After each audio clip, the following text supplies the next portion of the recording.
ঘন্টু, এই দোয়েল, তোরা কোথায় রে? তাড়াতাড়ি ছুটে আয়। এবার পুজোর ছুটিতে দার্জিলিং এ নিয়ে যাবো বলেছিলাম তোদেরকে, তোরা কি যাবি?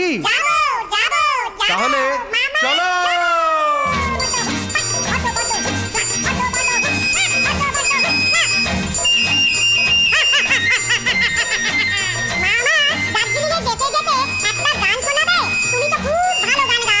তাহলে যে গানটা আমি গাইবো সে গানটা তোমরাও গাও।